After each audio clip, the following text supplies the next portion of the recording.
Isang magandang gabi po sa ating lahat mga kapatid, mga kaibigan. Narito po muli ang inyong abang lingkod, Brother Vincent de la Serna sa Malakas na Sigaw.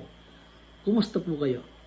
Gusto ko po kayong bahagihan muli ngayon ng mga salita ng Panginoon na makakatulong po sa atin sa araw-araw nating pamumuhay at upang lubusan nating makilala ang ating mahal na Panginoon at ang ating mahal na Diyos. Mga kapatid, gusto ko kayong dalhin sa aklat ng mga 1 Korinto, Kapitulo 6, versikulo 17. Ngunit siya na nakikisama sa Panginoon ay nagiging iisang espiritu na kasama niya. Yun daw pong nakikisama sa Panginoon ay nakikiisang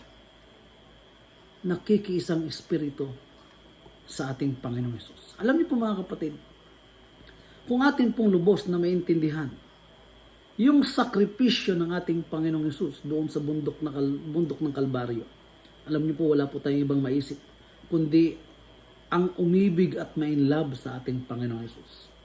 Kapag binigay po natin ang ating puso sa Diyos, mga kapatid, tayo ay magkakaroon ng panahon na sa pamamagitan ng panalangin at pag-aaral ng Kanyang salita, tayo'y makikiisa sa Kanya.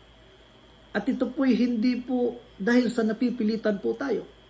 Pagkos ito'y bunga at kusang loob nating gagawin. Hindi dahil ito'y obligasyon natin. Bagkos ito'y pagpapakita natin at pag-ibig natin sa Kanya na tayo ay nagnanais na makadaupang palad ang ating Panginoong Hesus, mga kapatid. Alam niyo po mga kapatid, kung atin lamang maranasan at ating makita ang ginawa ng ating Panginoong Hesus, ang Kanyang presensya ay ating mararamdaman.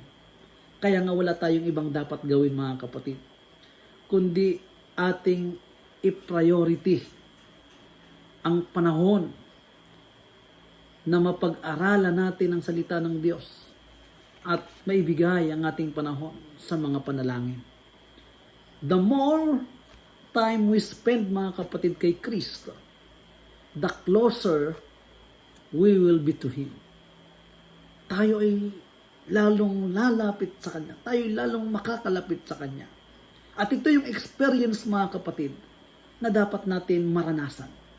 Na kung saan mga kapatid ang Kanyang kapangyarihan ay siyang makakatalo sa kaaway ng Diyos. At tayo'y makakalayo sa mga tukso sa ating buhay. At huwag ho nating kalilimutan mga kapatid na ang panalangin ay siyang makapagliligtas po sa atin mga kapatid mula sa mga gawa ng kasamaan. At kapag ating iniluhod mga kapatid ang ating mga tuhod sa Diyos, mararanasan natin ang walang hanggang kapayapaan na ibibigay ng Diyos sa atin. Alam niyo po mga kapatid, ang problema lamang sa ating mga tao, atin nabibigyang priority, una, ang lahat ng ating pangangailangan.